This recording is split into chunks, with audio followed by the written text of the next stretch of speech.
adalah, dia dan pemimpin Mark ternyata berasal dari daerah yang sama. Ternyata kelompok perampok ini sebenarnya adalah tentara selatan. Dalam perang saudara yang brutal, Mark dan Kapten sebagai komandan yang berlawanan, telah bertarung beberapa putaran di medan perang. Namun akhirnya Kapten meraih kemenangan. Mark yang kalah hanya bisa bersembunyi di gunung, mencari kesempatan untuk melakukan serangan balik. Dan alasan dia menangkap Kapten adalah karena mereka membutuhkan dia untuk memandu melewati pos tentara. Kapten yang menjadi tawanan sama sekali tidak memiliki pilihan. Dia hanya bisa dengan enggan setuju untuk memandu. Maka mereka tidak berani menunda sejenak. Sebelum berangkat, mereka bahkan mematikan semua obor. Dengan perlindungan kegelapan malam, mereka maju dengan cepat. Namun seiring berjalannya waktu, Mark segera menyadari ada yang tidak beres. Berdasarkan bintang-bintang di langit, mereka tampaknya bergerak ke arah utara. Saat itu, Kapten menjelaskan, jalan selatan terhalang oleh tentara. Dia tidak yakin bisa membawa begitu banyak orang dengan aman. Sekarang satu-satunya cara adalah memutar melalui utara untuk mendapatkan sedikit harapan. Sekarang Mark juga tidak punya cara lain. Tidak lama kemudian, mereka mencium bau asap. Mark segera mengirim orang untuk memeriksa situasi.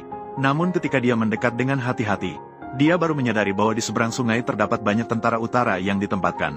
Pria itu tidak menunda terlalu lama. Dia segera berbalik untuk melaporkan situasi.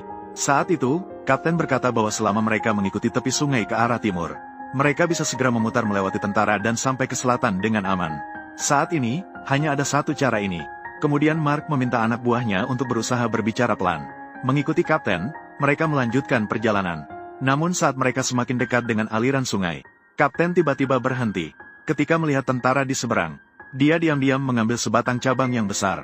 Kemudian, saat semua orang tidak memperhatikan, dia segera berteriak minta tolong, dan melepaskan cabang yang dipegangnya. Para perampok menjadi panik karena perubahan mendadak ini. Namun tentara di seberang mendengar suara itu. Mereka juga mulai berkumpul dengan cepat. Dan Kapten tidak hanya tidak melarikan diri dalam kekacauan, namun, ia malah melakukan serangan balik. Berhasil mengendalikan Mark yang sedang memimpin. Dan dengan satu pukulan, ia membuatnya pingsan.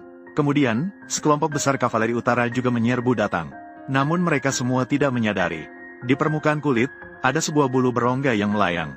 Setelah pasukan kavaleri lewat, wakil pemimpin perampok baru muncul perlahan.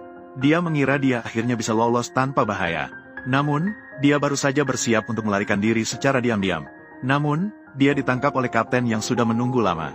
Dengan demikian, kedua otak perampokan emas tersebut berhasil ditangkap. Di akhir cerita, Kapten tidak hanya berhasil mengambil kembali emas yang dirampok, tetapi juga menangkap semua perampok, dan secara langsung mengirim mereka ke kamp kapak perang. Jika suka, ingat untuk like dan follow. Sampai jumpa di